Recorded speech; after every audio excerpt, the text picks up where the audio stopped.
Hey, it's Mark here, and welcome to the next edition of the Employee Survival Guide, where I tell you, as always, what your employer does definitely not want you to know about, and a lot more. Hey, it's Mark, and welcome back to the Employee Survival Guide for yet another thrilling little episode. Now, seriously, I do these episodes based upon what I'm reading, what I'm hearing, etc. But today's episode is about something that's really novel and new. And if you have a health insurance claim and you're trying to get it covered by an insurance carrier, I have some pretty wild news for you. So a little context here. I'm an employment attorney by trade, and I've been doing this for too many years. I think it's 28. And along the way, I would have cases brought to me where the people have health insurance claims and they're denied, anywhere from cancer or drugs or whatever it is. And part of my work is involving ERISA as a federal statute, ERISA. And you've heard me talk about episodes about short-term and long-term disability claims, but ERISA also covers health insurance claims. And for health insurance claims, there actually is more a rigorous process that is required because health insurance claims have to be remedied very quickly. And so you've heard about the Affordable Care Act, and you probably heard about the politics recently in the Biden during his election, trying to get these claims approved in such ways.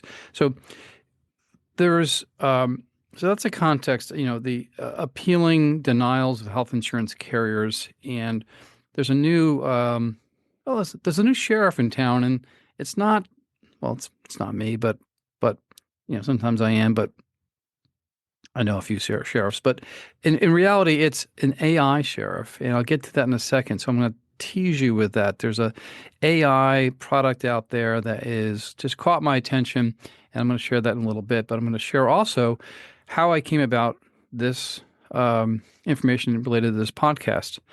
So as a little background approach, if you're denied a claim for any type of welfare benefit, including disability or health insurance benefits, there's an appeal process you have to go through. For health insurance, it's a little more it's quicker because you have to get these claims approved because it's a medical necessity issue. You've heard that phrase before, and you need to in health, and it's your survival requires it to have a ready response to a health crisis that happens. All right. So you want your insurance company to be, quickly covering your claims. And also, think about the idea of new novel medical treatments or procedures that are on the fringe but are making their way. It's usually how medical cover or medical science works.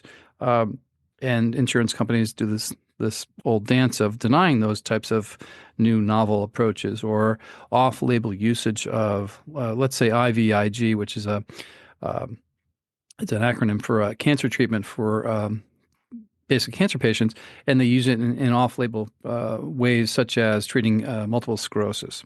So let me get into it. On February 12th, 2025, I was reading the Wall Street Journal, as I do every morning when I'm having my breakfast, and I'm a big breakfast person. Can't start the day without it.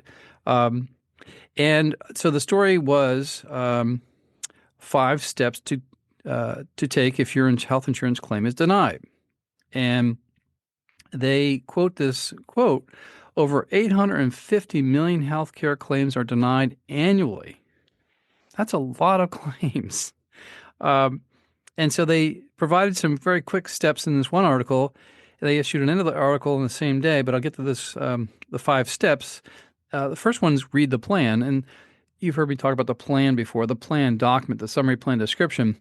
It's required under ERISA to put forth that lengthy document that contains so much verbiage, you get your eyes and head spinning talking about what's covered, what's not. And it's in your employee portal. It should be, it's not going to be in your employment manual, but you have to read the plan. The plan will tell you if you have a claim that's denied, what to do.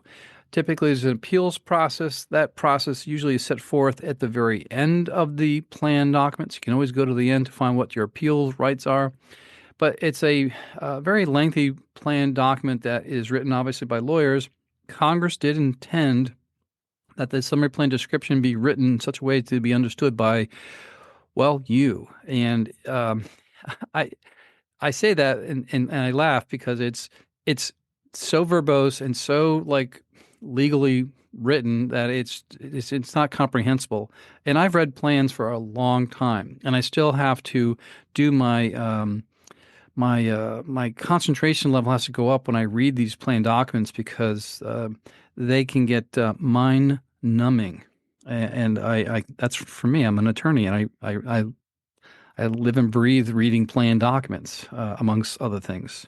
Don't ask why I got into it. Oh, I got into it because I did disability work years and years ago, and I helped people, and I won claims, and it helped me, gave me enthusiasm to do this work, one claim at a time. You just you kick ass one time, you want to do it again, you keep doing and doing it, and you meet people who will also do the same thing, and you get encouraged, and then you realize that the dark side, like Star Wars. The dark side is the insurance company.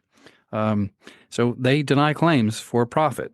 I'll get to that in a second. So I segue. Sorry. 5 steps to deal with if your insurance company denies your claim. Read the plan document because it tells you about your appeal process. Number 2, take notes of calls and collect paperwork. I can't emphasize how important this is. When you call in an insurance company, you take your phone out and record them, and just so you have the adequate and accurate notes of what's being said to you. And I also ask you to write down what these claims people are telling you. They are fiduciary responsibility holders to you as the plan participant under ERISA and under various federal and state law. They, at least under ERISA, they are fiduciaries, and they cannot misrepresent what the plan says. They can't play games with you. That's why you just take down everything they say to you.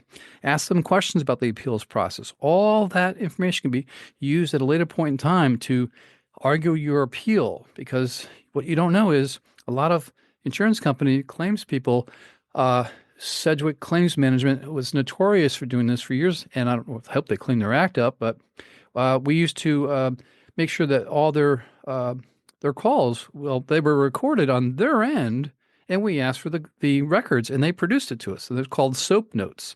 So they're recording you, so you record them because it matters, and you want to catch them in their lies. And so they will say things that are intended to mislead you, and that's really troubling because a federal law passed by Congress said, don't do that. And there's a claim called Section 502A3, which is a fiduciary breach of duty claim. And it basically focuses on claims process like representations made by claims people. So take notes of calls, write down verbatim what they said and ask a lot of questions. And then next is collect your paperwork. I mean, these cases appeals are just basically a culmination of all of your paperwork, everything. We're talking the medical tests, get your doctors to write letters. You can write your own affidavit of facts about what had happened, interacting with the claims people at the insurance company, everything you can do to perfect your claim.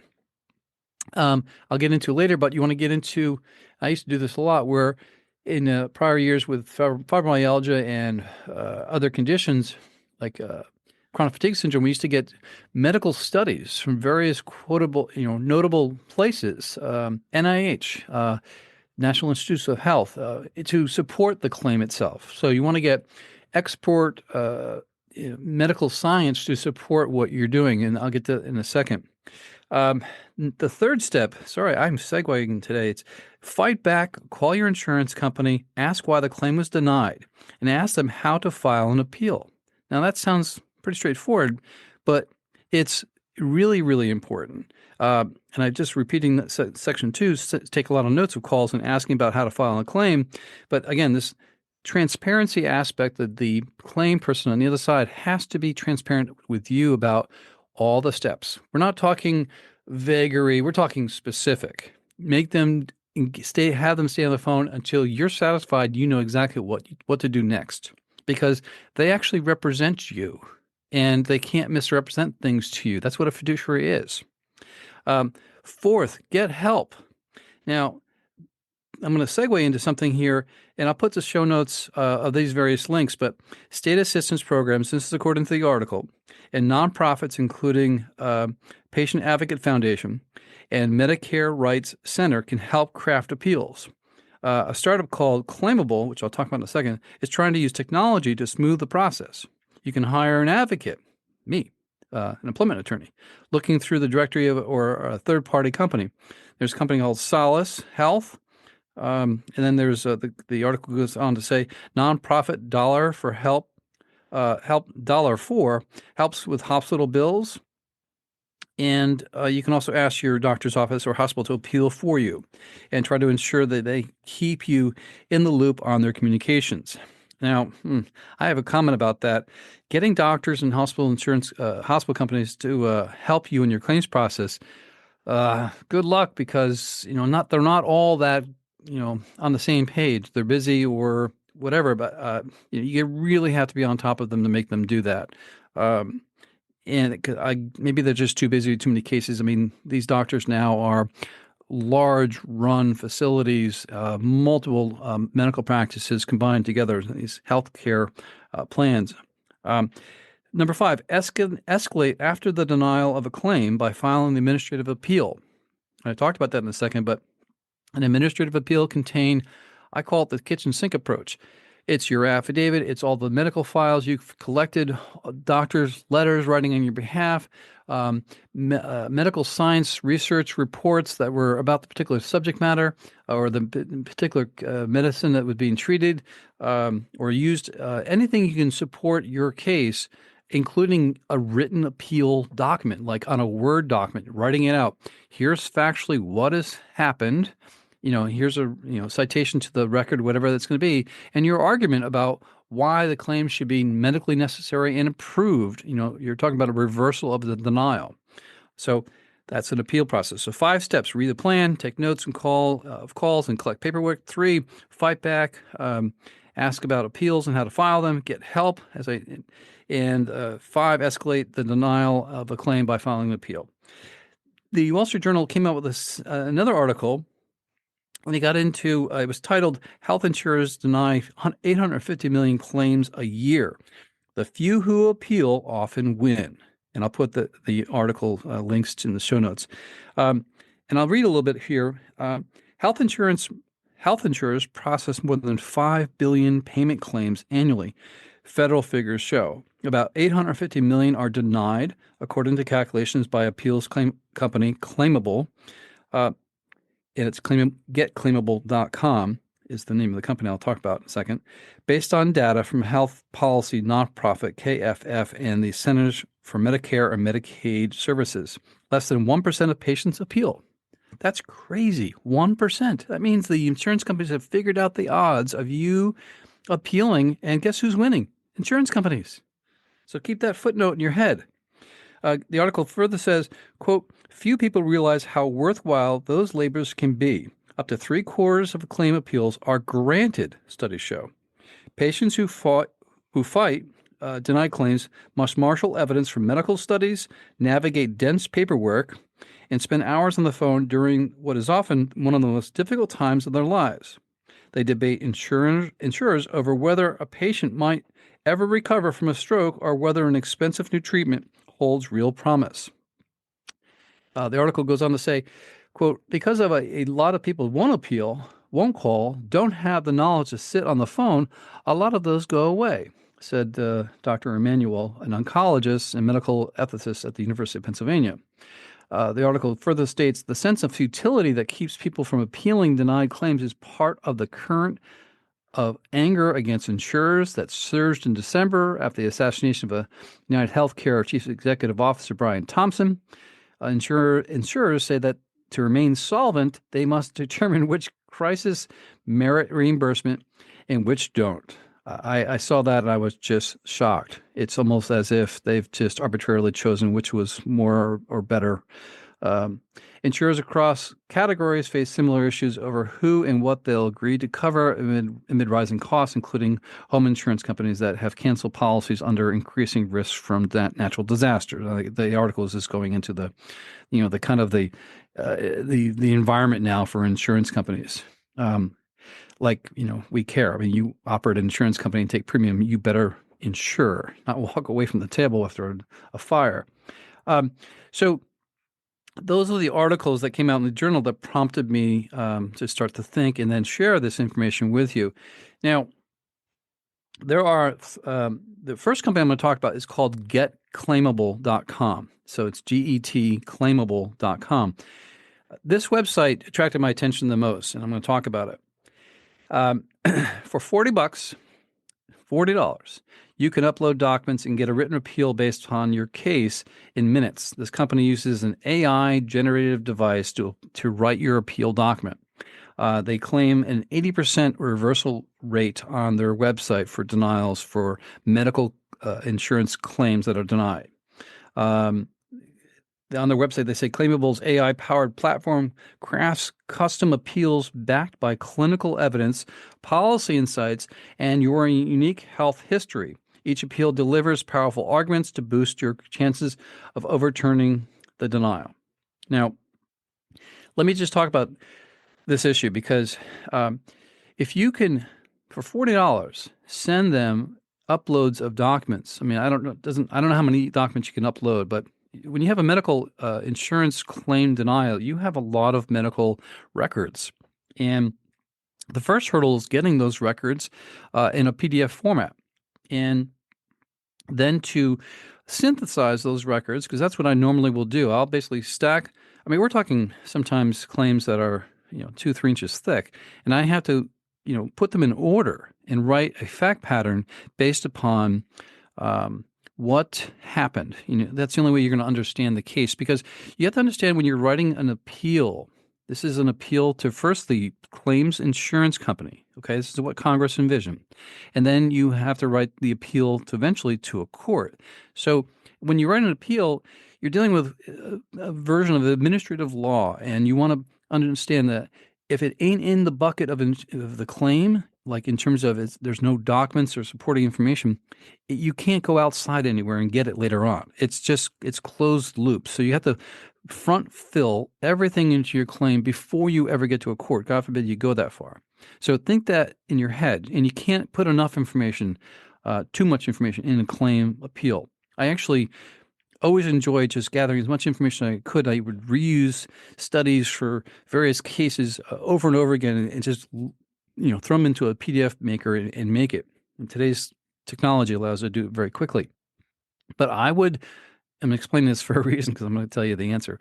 I would cull through, and we're talking hours of time of an attorney review of looking at all of the medical information and taking the best pieces out of whether it's an insurance SOAP note or a conversation with a client by a claims person and what the quote was or what they said or what the doctor said or what the denial letter wrote. Because the denial letters, when you get them from the insurance carriers, they are required to state specifically.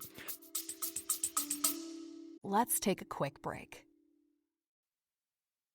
Hey, it's Mark, and we have a new product for you. It's called the Employee Survival Guide, or employeesurvival.com, and it's a site that you can obtain PDF products that I've created myself. After spending too many hours, way too many, researching and writing about, if, for example, the performance improvement plan or beating them, and the second one about negotiating severance negotiation agreements, two of the most important topics that we see in terms of the web traffic and podcast traffic we have. So check out employeesurvival.com and see if this can try to help you, and you don't need an attorney to use it. Thank you.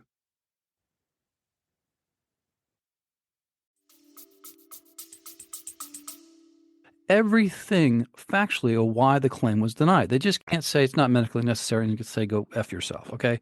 And you may get that feeling when you read one of these letters, because I certainly did. I had to deal with it for my wife's situation, and yeah, I did the same thing I'm talking about. And, we appealed it, and there was a medical thing. I can't really get into it, but it was denied not for medical necessity, and it was a serious issue. So I'll just point that out. And lo and behold, the insurance company denied it. And I actually will say that I used a patient advocate. There's a patient advocate in Connecticut, in most states. They are I can't tell you, I'm an employment attorney and I know how to do this, but they are really good. And they're good because they will call the insurance company directly and get on their case about why the claim should be approved. And I just can tell you, you need to engage patient advocates in these cases and also an attorney if you need to. But the patient advocate I use, and I'm an employment attorney, I know how to do this. I still used one because I wanted to use every resource I could. So myself, the doctor, and also the patient advocate, we hounded the insurance company. We got the claim approved because that's what I do. I get claims approved. But I found that resource really compelling and worthwhile, and they were super nice and they're free. I mean, tax dollars at work, I suppose. So I go through a process to write a fact pattern for an appeal, I'm telling you this story. I take all the information 2 inches thick and I synthesize it down, and it takes hours. And I charge money for that process for a client because I'm able to do that because I'm trying to build a case for the future, potentially of a claim denial, and I have to file an appeal and to a federal district court. And what if the appeal is denied by the federal district court? Then I have to appeal to the Second Circuit Court of Appeals, and I've done all of that. And guess what? That claim record, I had to nail it down from the beginning before I even filed a lawsuit. And so I had to go through this process. So now I'm going to tell you something. Claimable.com, their AI service, can do the hours of work that I was generating before in minutes. I mean, I've actually seen an example appeal, and they write factual arguments. I wouldn't say that they write legal arguments. They're not attorneys. The AI device is not. And they're using similar arguments that I would write, but they will take the fact pattern and the evidence, in the fact pattern, and synthesize it in the way that I would do it. And for $40, hell, that's a good purchase to buy. If they claim that the rate of success on reversal is 80%, that's worth it. I mean, and we all have had our experience, if you have not yet, with AI devices where you upload documents into it for the synthesize something. So here, claimable.com or getclaimable.com is doing that to help the average person, even if you don't have an attorney, to make an appeal of a claim that needs to be done quickly because you're in the middle of getting something, treatment, and you want to save a loved one's life or your own or whatever it is you're going through. Sometimes that really does help to push the balance over to get insurers to react to and pay claims. Now, that's a really huge development in the area of medical necessities and denials, which are obviously, we now know there's 850 million claims a year of denials, and that's a lot. And so if you have this new feature of AI that's coming to the market, and for $40, you got to use it. I mean, it's just it's just silly not to do so. There are two other versions of different companies. One's called paxoappeals.com. So it's Paxo Appeals. I'm sorry, I'm not even saying it right. Paxos Appeals, Paxosa appeals.com. And they claim a 90% reversal on previously denied claims and over $2 million in coverage obtained from patients. Again, I'm taking that from their website. It's not clear from this website whether they use an AI-generated outcome of written appeal or not. You can't tell the insurance, the type of costs associated with the service. They offer a free case review, and then that's tier 0, and then they have a tier 1, 2, and 3, reviewing and writing the appeal for you. But it does not appear if it's comprehensive in terms of argument writing, or I can't tell after looking at the site whether it's any automated AI devices writing the appeal for you.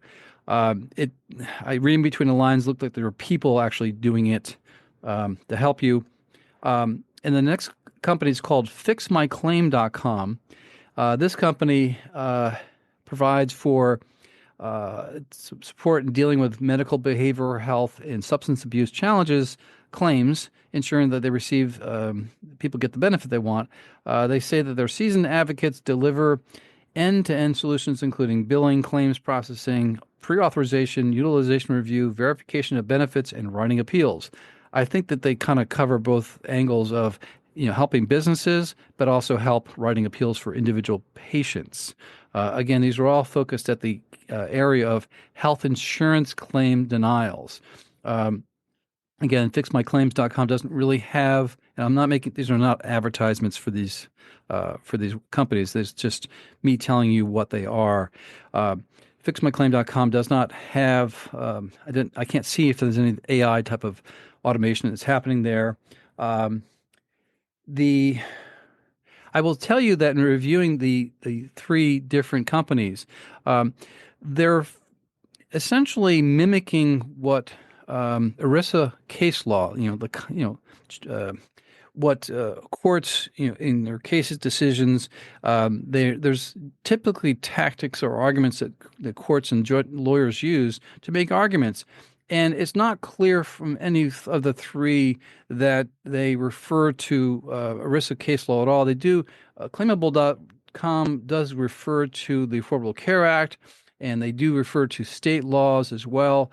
But there's a thing about if health insurance claim denials, it's governed by health law, both federal and also state. So in this murky area, I won't get into the specifics of it, but from the getclaimable.com website, there's not there's no angle of the lawyer writing the thing for you, the written appeal. That's what you need. You have it done very quickly. So maybe it's a combination of solutions here of, using a device like this, like Get Claimable, to generate the appeal document for you, and have that. Maybe you can't afford an attorney, so maybe that's a very worthwhile purchase for you for $40 if you can, manage to upload the correct information on their website, and try it. And maybe you try in if you if you have an attorney, if you find an attorney, finding an ERISA attorney actually is difficult. I don't know if you know that, but when you look for an ERISA attorney, look for health insurance denials as a kind of a search term. Hopefully, people doing their SEO marketing for you on their websites, you can come across them. So it's a really a gigantic development in the claims process for health insurance claims reviews, because they have to be done so quickly, and the insurance companies have to within 10 days or less, very quickly, depending upon the context of each type of claim, so that the person who's the family who's getting the treatment has coverage. I mean, we all have heard the horror stories of people even filing bankruptcy because they have medical claims that are through the roof and not covered. And who's causing this? Health insurance companies denying 850 million claims a year. That's insane.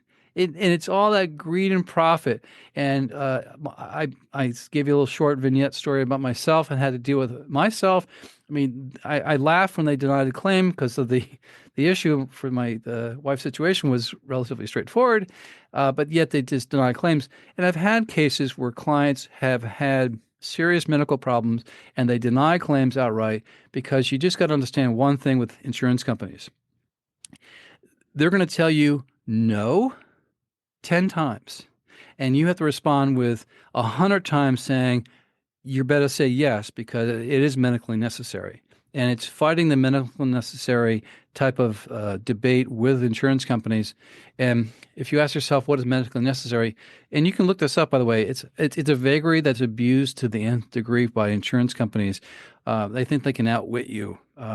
And one more point, I should say, because I just remembered it, getclaimable.com brings in, through their AI device, all of the medical information literature out there on the web, like from NIH, National Institutes of Health, or any area, and draws it into the appeal document for you.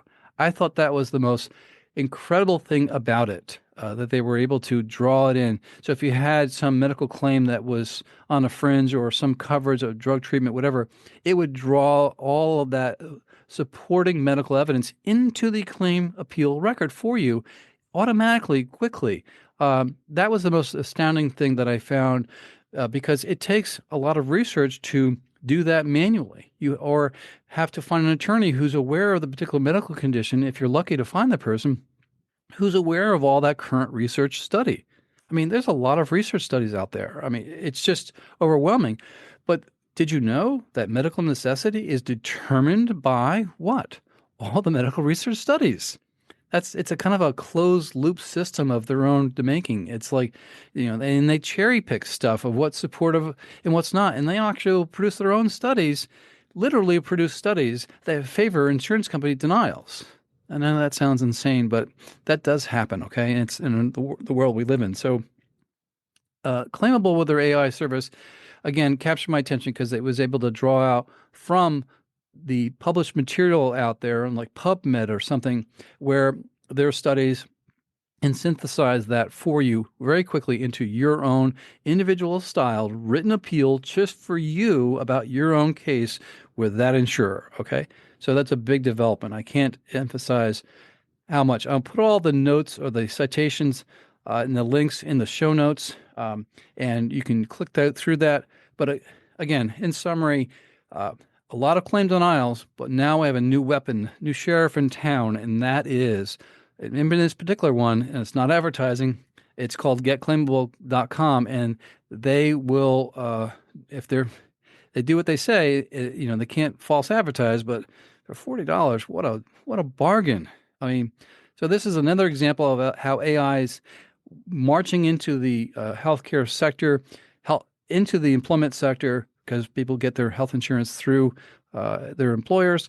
And I've came across it myself and was just dumbfounded, like, this is a huge development. So there you have it, AI in the medical necessity arena and claim denials. And you can read about all the different links in the show notes. And that's what I do. I bring you what I've been looking at, and I put it into a podcast for you. Thanks for listening, and don't forget to review, and I'll give you another stories and episode very soon. Thanks. If you like the Employee Survival Guide, I'd really encourage you to leave a review. We try really hard to produce information to you that's informative, that's timely, that you can actually use and solve problems on your own and at your employment. So if you like to leave a review anywhere you listen to our podcast, please do so. And leave 5 stars, because anything less than 5 is really not as good, right? I'll keep it up. I'll keep the standards up. I'll keep the information flowing at you. If you'd like to send me an email and ask me a question, I'll actually review it and post it on there. You can send it to mcarey@capclaw.com. That's capclaw.com.